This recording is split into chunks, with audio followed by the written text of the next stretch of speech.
Imagine a courtroom in the heart of the Appalachian Mountains, not in 1954, but decades earlier, in the darkest days of Jim Crow.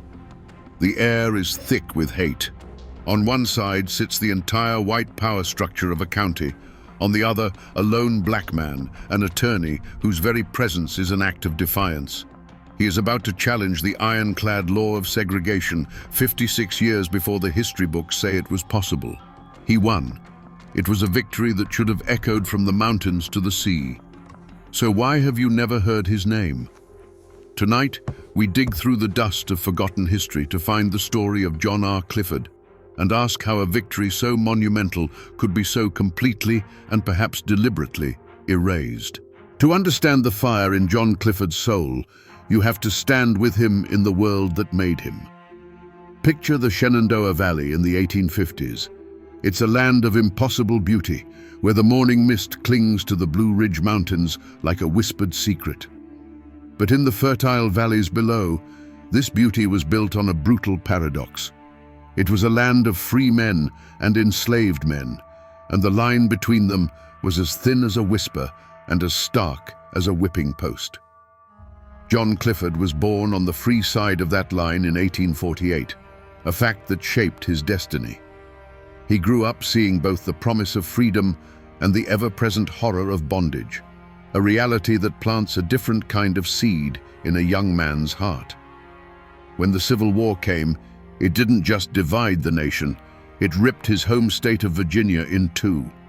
The mountains themselves seemed to groan under the weight of the conflict, creating the new state of West Virginia. For a teenage Clifford, this was not a distant political quarrel. It was a thunderclap on his doorstep.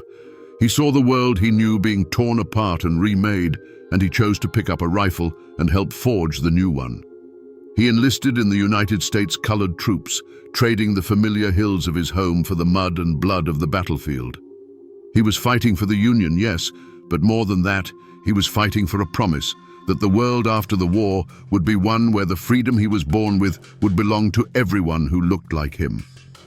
For a brief, shining moment after the surrender at Appomattox, it seemed that promise would be kept. This was the era of Reconstruction, a fragile dawn after a long night. Suddenly, the air itself felt different. Black men could vote, own land, and for the first time, send their children to school without fear. For a veteran like Clifford, this was the victory he had bled for. He put down his rifle and picked up a book, becoming a teacher, a principal, a man dedicated to building the future he had fought for, one mind at a time. In the simple, one-room schoolhouses of Appalachia, he wasn't just teaching reading and arithmetic, he was teaching former slaves how to be citizens.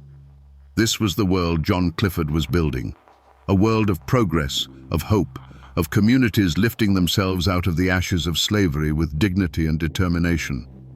It was a world where a law book, not a lash, would settle disputes, and where a man's future would be determined by his character, not his color. This was the calm, the hopeful, bustling season of building before the storm.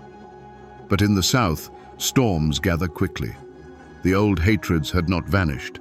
They had merely retreated into the shadows, waiting. The political winds began to shift, and the federal will to protect the newfound rights of its black citizens started to wither. A new kind of war was brewing, one that wouldn't be fought with cannon and cavalry, but with poll taxes, grandfather clauses, and the coiled rope of a lynch mob. The world that John Clifford and so many others were trying to build was about to be washed away by a tide of codified hate, and he knew, deep in his bones, that the classroom alone would no longer be enough to save it. The roots of this fight weren't planted in a single dispute over a property line. They were tangled in the very soil of West Virginia itself. This wasn't the Deep South. There were no sprawling plantations here, no generations-old aristocracy built on the backs of enslaved people. This was a land born of rebellion, a state that ripped itself away from Virginia in 1863 because the rugged, independent people of these mountains refused to fight for the cause of slavery.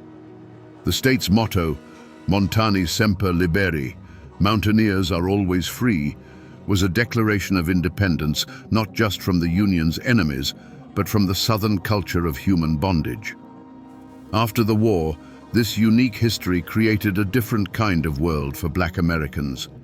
Families didn't come here to work cotton fields.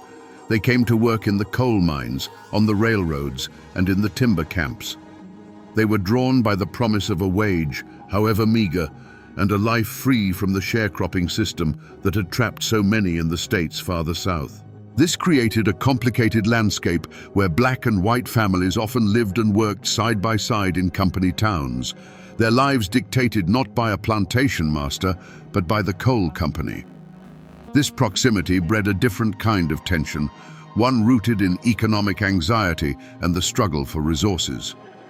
But the old scars of history remained. While West Virginia had sided with the Union, sympathies for the lost cause ran deep in many of its valleys. The state was a paradox, a southern place with a Unionist heart, and that heart was deeply conflicted. For men like John Clifford, who had worn the Union blue, this land was supposed to be a testament to the victory they had won. They had earned their place. They had a stake in the state's promise of freedom. The state's own constitution, born from the fires of that war, was supposed to be their shield. In this world, a name like Clifford wasn't a legacy of land ownership passed down for centuries. It was a name John Robert Clifford forged himself, tempering it in the fires of war, sharpening it in the halls of law school.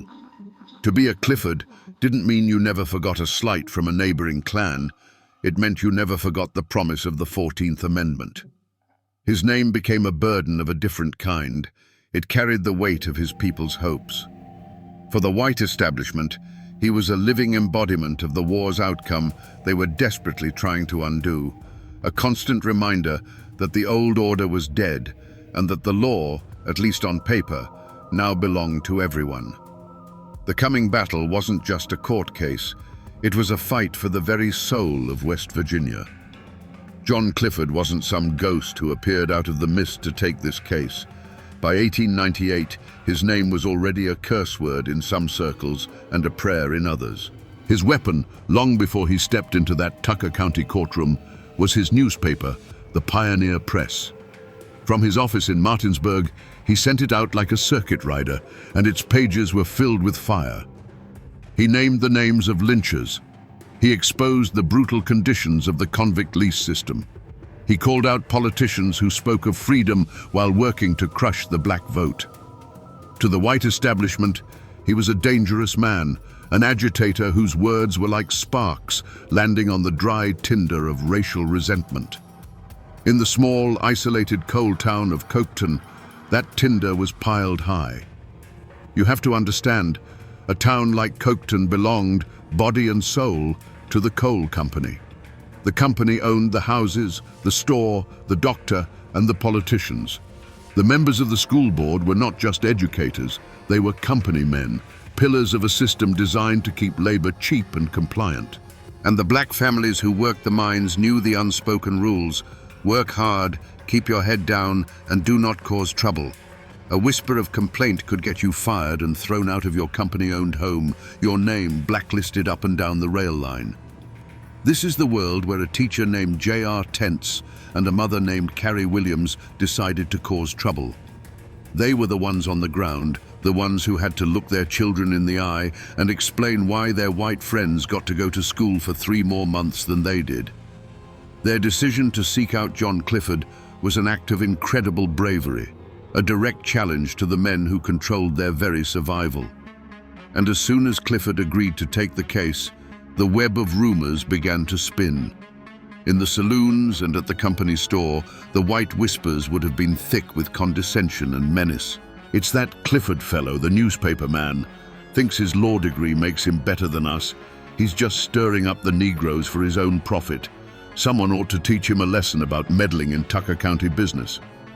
Behind it all was the real fear that if black people demanded an equal education, they might start demanding equal pay or equal justice.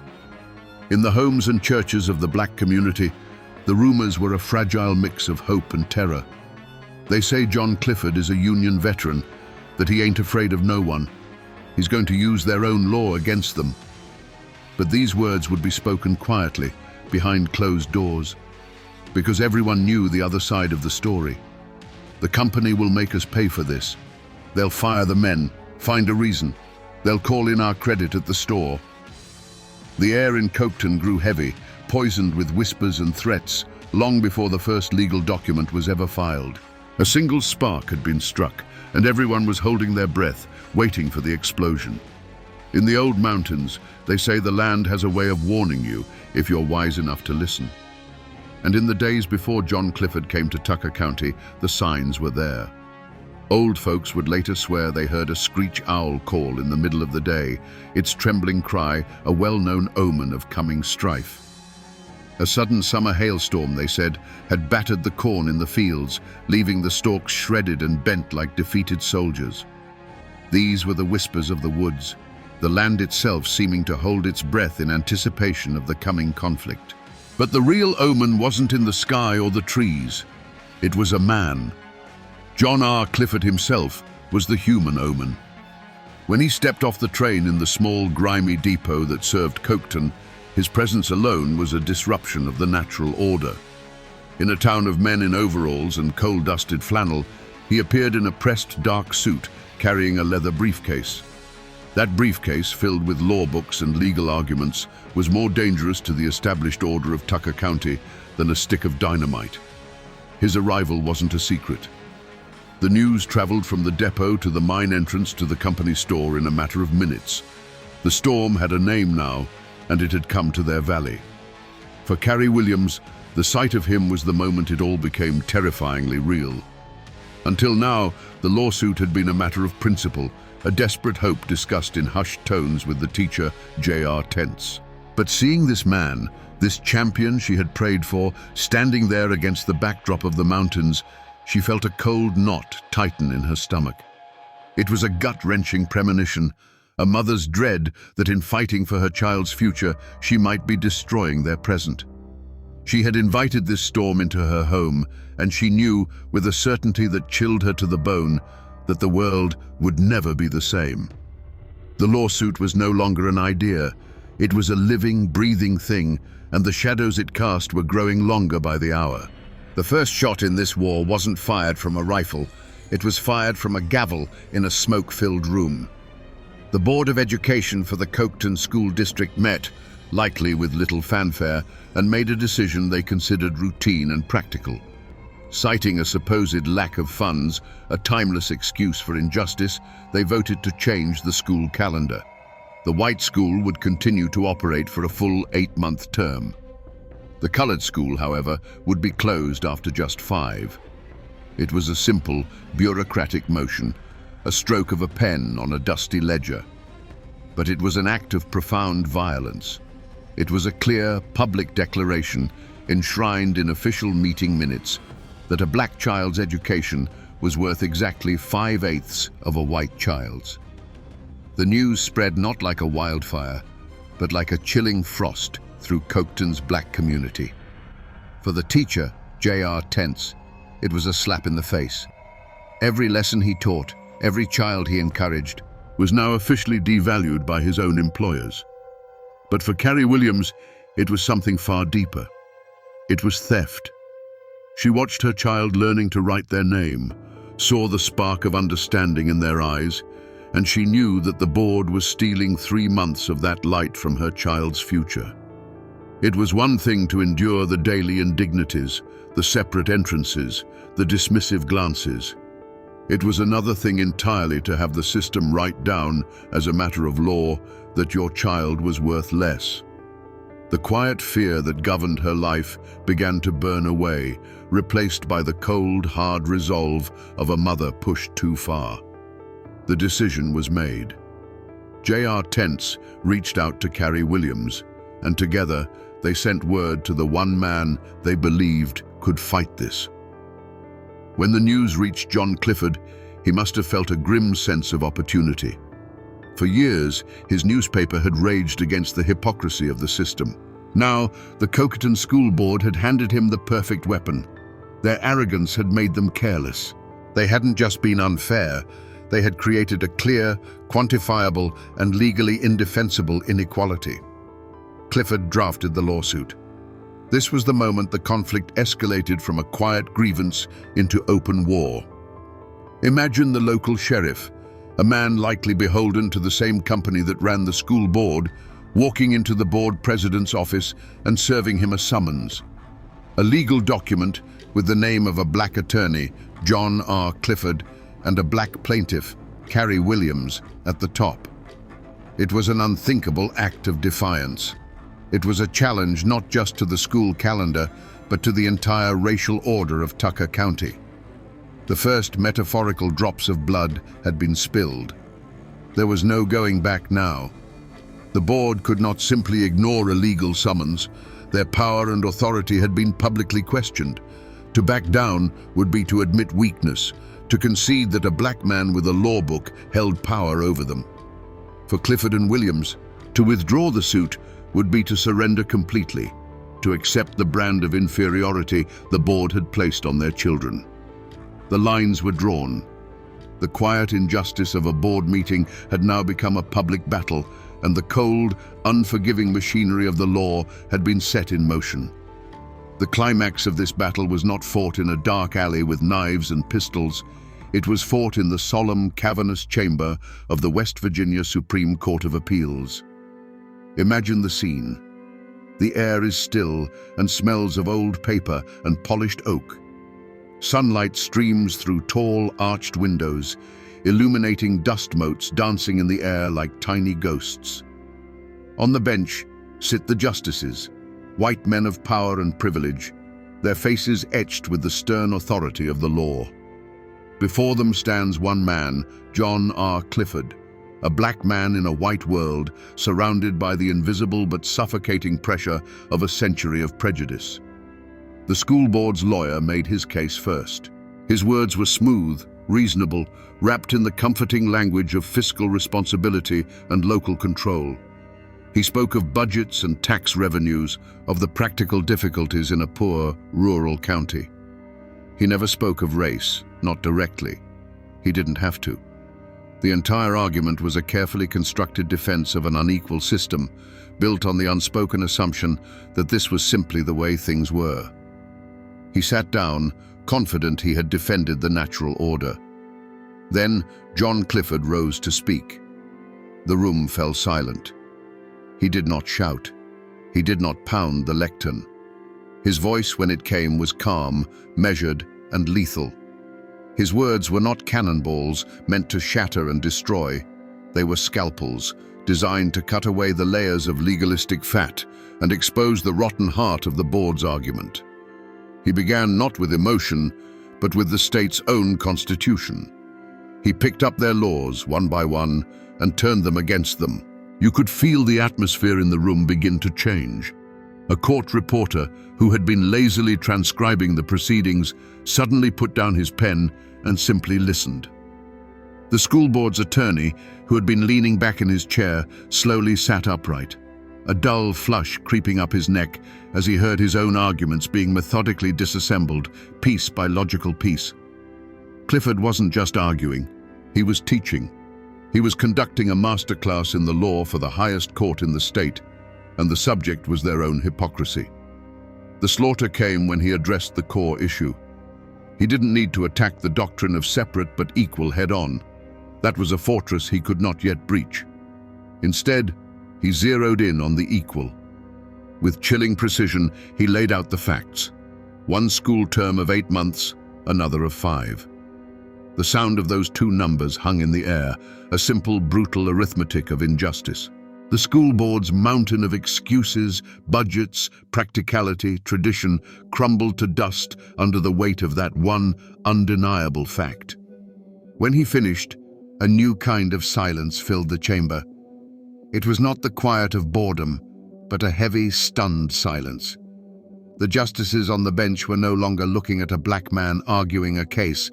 They were looking at an officer of their court who had just cornered them with their own laws. The legal ground beneath their feet had shifted. In that quiet, sterile courtroom, without a single drop of blood being shed, John R. Clifford had just conducted a public execution of an unjust law, leaving its justifications dead on the chamber floor. To the men on the Coketon school board, they were not the villains. In their own minds, they were practical men, community leaders, charged with the difficult task of managing a company town on a tight budget. They weren't fueled by a foaming, rabid hatred. Theirs was a colder, more insidious brand of prejudice, one that masqueraded as common sense. The decision to shorten the school year for black children wasn't born from a moment of rage. It was a simple calculation on a ledger. It was, to them, an act of fiscal prudence, not racial animus. Their twisted logic went something like this. What future did a black child in Coketon really have? They would work in the mines or on the railroad, or the women would work as domestic help. An 8-month education, they reasoned, would be a waste of resources. It might even be a cruelty, filling their heads with ambitions they could never realize, making them dissatisfied with their preordained station in life. In their paternalistic view, they were giving these children exactly what they needed for the world as it was, and no more. They saw themselves not as thieves of opportunity, but as responsible stewards of a fragile social order. The switch flipped the moment that legal summons arrived. The issue was no longer about budgets or calendars. It became about authority. Who was this John Clifford? An outsider, a troublemaker from another county, coming here and telling them how to run their town. And who was Carrie Williams? A miner's wife, stepping far outside her place. The lawsuit was an act of profound disrespect. It was a challenge to their world, to their unquestioned right to manage the affairs of their community as they saw fit. Their passive prejudice, the casual bigotry of low expectations, now hardened into active, defiant resistance. After the deed was done, after they had voted to fight the lawsuit in court, they likely felt no chilling emptiness or pang of guilt. They felt a sense of righteous indignation. They were the ones being attacked. They were defending their way of life from an agitator who threatened to upset the delicate balance that kept the town running and the coal flowing. They were confident, certain that the courts, run by men just like them, would see the absurdity of the situation and put this upstart lawyer back in his place. They weren't destroying the futures of children. In their minds, they were protecting the future of Tucker County. And that absence of empathy, that ability to see human beings as mere entries on a balance sheet, is a coldness more terrifying than any sudden act of rage.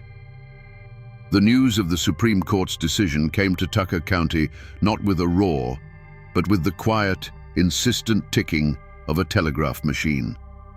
The verdict, spelled out in the stark, emotionless language of the law, was a legal earthquake.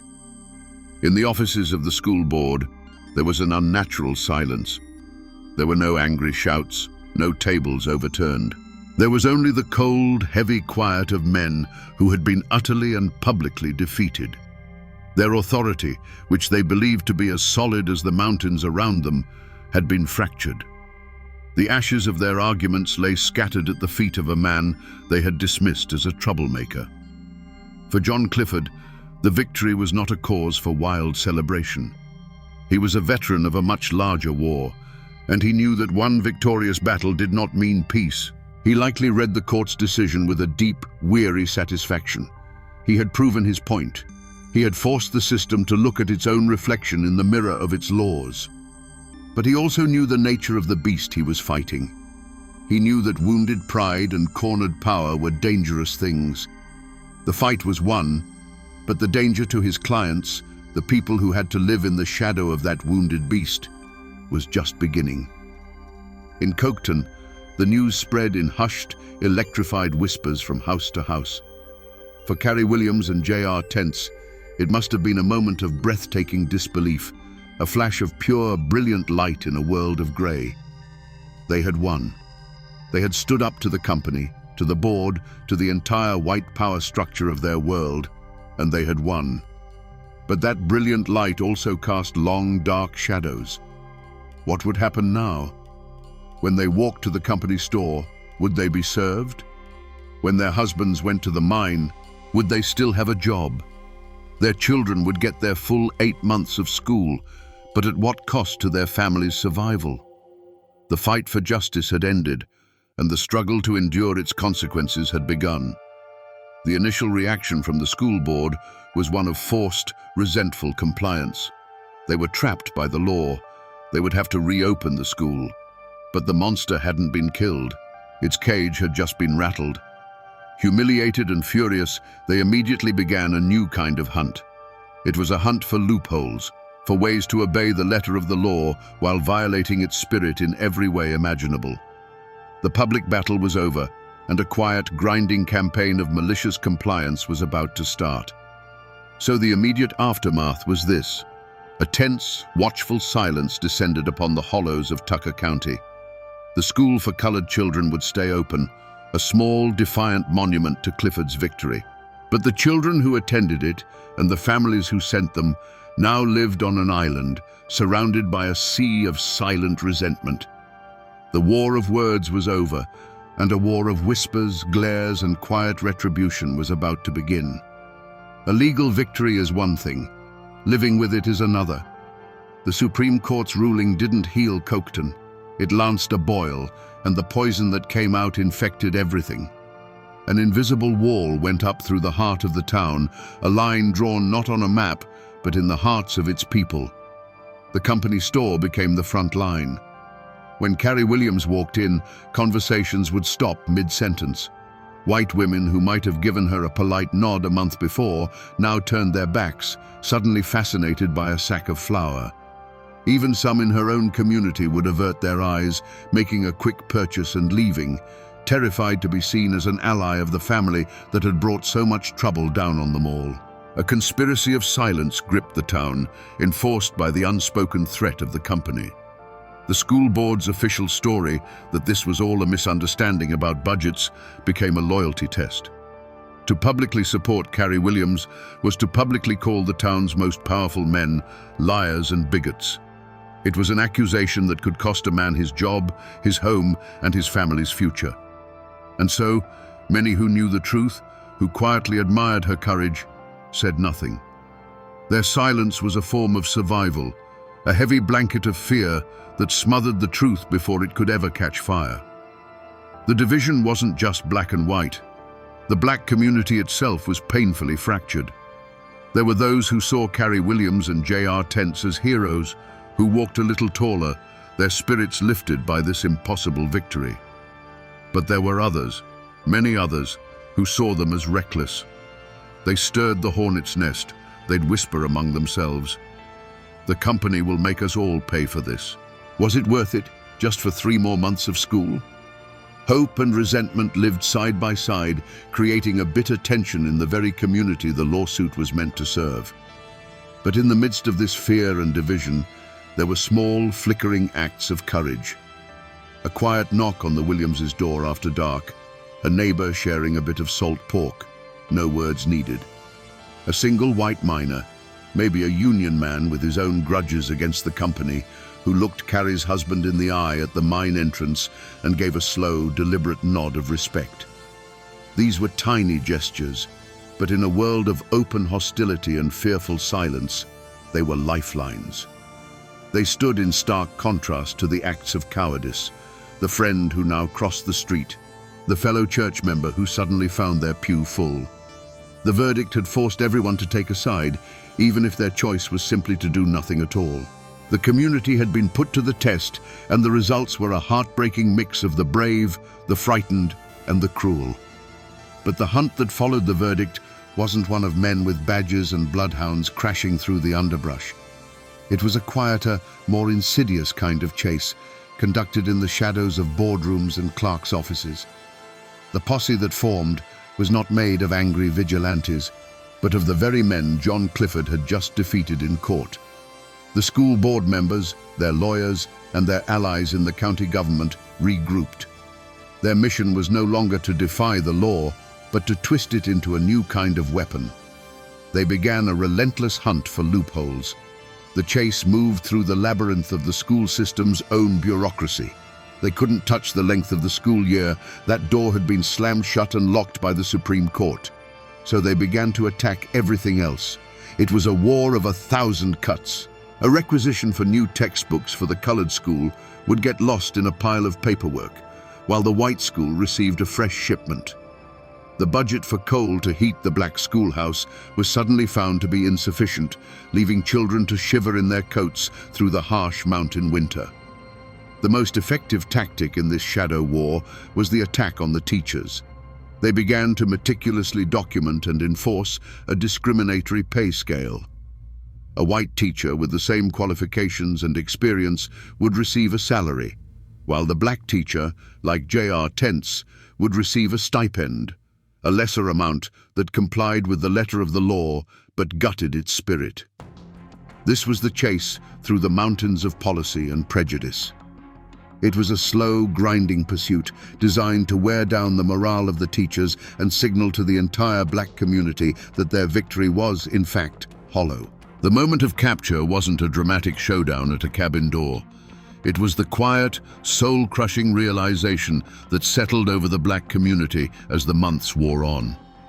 They had won the right to an 8-month school year, but it was an 8-month term in a freezing building with broken desks, 10-year-old books, and a teacher who was being systematically undervalued. The school board had successfully hunted down the spirit of Clifford's victory. They had cornered it, captured it, and locked it away in a prison of bureaucratic malice. They were now in full compliance with the law, and yet nothing of substance had truly changed. The trial in the end wasn't the one that took place in the state capitol. The true trial happened every single day afterward in the court of public opinion in Coketon. The atmosphere wasn't charged with legal arguments, but with a cold, suffocating resentment. The armed guards were the ever-present threat of economic ruin from the company.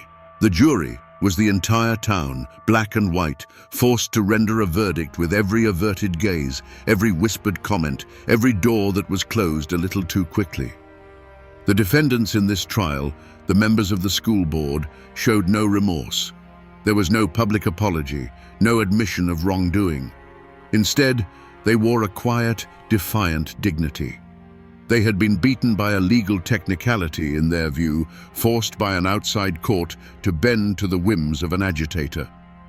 Their compliance with the verdict was their sentence, and they served it with the defiant smirk of the unrepentant. They followed the letter of the law with meticulous, insulting precision, their every action a testament to their belief that they had been the ones who were wronged. And so, the verdict came down, and it was split right down the middle. The law of men, as handed down by the West Virginia Supreme Court of Appeals, was clear and absolute. It was a thunderous declaration of equality that should have been carved in stone on the courthouse steps. It stated for all to hear that the board's actions were illegal and that discrimination in the length of a child's education was unconstitutional. On paper, it was a total victory. Justice had been won. But the justice of the mountains, an older and more deeply rooted law, rendered a different verdict. It ruled that while the school term must be equal, the money allocated did not. While the building must be open, the heat did not have to be on. While the teacher must be present, their pay did not have to be fair. The school board, the masterminds of this whole affair, were found guilty by the highest court in the state, yet they walked away with their power, their prejudice, and their control completely intact. Was this justice? Or was it merely a legal maneuver that proved once and for all that the law could command a man's actions, but it could not command his heart? For Carrie Williams and her family, the years after the verdict were not a victory lap. They were a long, lonely exile. They had won the case, but in doing so, they had become ghosts at their own victory feast. Every trip to the store, every walk to the schoolhouse was a reminder of the hostility they had unleashed. The quiet poison of resentment seeped into every corner of their lives. They had fought for the right to a place in their community's school, only to find they no longer had a place in the community itself. Eventually, like so many black families seeking refuge from the suffocating pressures of the South, they almost certainly had to leave. Their burden was the bitter irony of it all. They had secured a right for a generation of children in Tucker County, but their own child would have to grow up somewhere else to enjoy it. And what of the men on the school board? Was there a curse upon them? Did they face a different kind of justice, handed down by fate or fortune? The hard truth is, they did not. There was no atonement because there was no guilt. In the eyes of the white establishment, they hadn't been villains. They had been defenders of a way of life, outmaneuvered by a clever lawyer. Their power and social standing remained untouched. They continued to run the schools, to sit on boards, to be seen as respectable men. Their fate was perhaps the greatest injustice of all. They faced no consequences. Their victory was in discovering that they could be legally wrong, but practically triumphant. A lesson that would be repeated by segregationists across the country for the next 50 years. The heroic teacher, J.R. Tents, likely found his position untenable and was forced to move on. And John R. Clifford, the warrior himself, returned to Martinsburg. He had won a monumental battle, but he was a seasoned general who knew it was just one small skirmish in a century-long war. He went on to co-found the Niagara movement with W.E.B. Du Bois, the forerunner of the NAACP. He continued to fight, his victory in Tucker County serving as both a powerful precedent and a grim lesson in the limits of the law.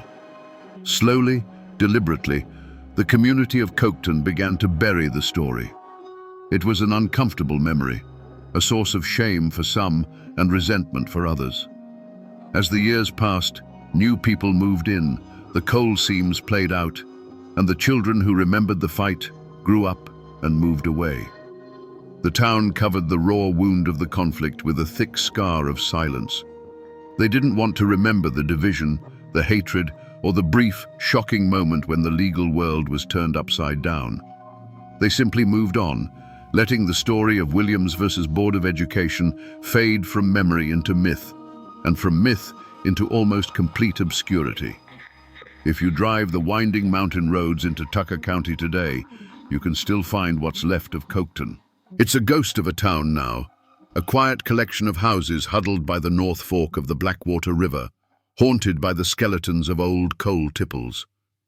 You can stand where the company store once buzzed with life, where the school board once met to decide the fate of children. But you won't find a monument. There is no historical marker, no bronze plaque telling the story of Carrie Williams and John R. Clifford. The schoolhouse itself, a small wooden building that was once the epicenter of a legal earthquake, has long since been swallowed by the patient green of the forest. The echo of the people is just as faint. The name Williams, once etched onto a Supreme Court case, vanishes from the local census records not long after the trial. They are a ghost family, their sacrifice and subsequent exile the unwritten final chapter of their own story. But the name Clifford is being spoken again, not in the angry whispers of his opponents, but in the reverent tones of historians and storytellers like us, who are digging his legacy out from under a century of dust. His descendants now hear the story of a man who fought a battle that history chose to forget. The truest monument to this fight, the only physical trace that truly matters, isn't chiseled in granite. It's preserved in the dry, brittle pages of the West Virginia Supreme Court of Appeals reports for the year 1898. There, in dense black ink, the case of Williams versus Board of Education still stands. It is a silent witness, a legal fossil proving that a great battle was fought here, that a victory was won, and that a man named John Clifford made the law bend toward justice, if only for a moment. The people, in their rush to move on, let the story fall into the cracks of history. The buildings rotted, and the memories faded, buried under the weight of new struggles and new generations. But the mountains that ring that little valley, the ancient, silent witnesses to the rise and fall of the coal camps, they saw it all. The people may have chosen to forget, but the mountains remember. So we come back to the question we asked in the beginning, as we stood in the shadow of that long-forgotten courtroom. How could a victory so profound be so completely erased?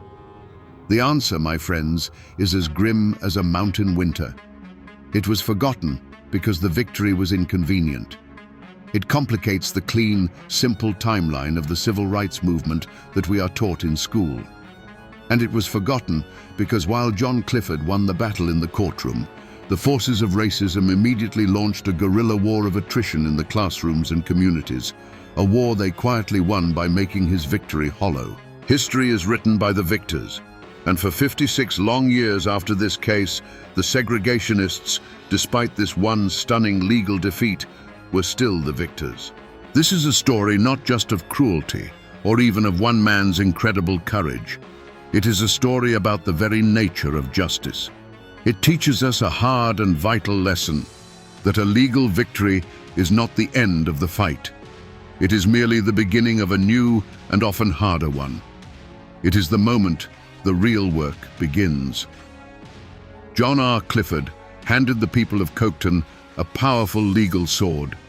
But a sword is useless if a community is too afraid or too full of hate to wield it. His story is a chilling reminder that laws can be changed overnight, but the hearts of men can take generations to turn. And so, we remember him now. We speak his name and the name of Carrie Williams to pay a debt that history has left unpaid for too long. We remember them because their fight, that forgotten echo from the hills of West Virginia, proves that the struggle for America's soul has always been fought in the small, lonely places, by ordinary people who simply refuse to accept that their children are worth less. They were a flicker of light in the deepest darkness, a promise of the dawn that was still half a century away. And now, my friends, you know the story of John R. Clifford.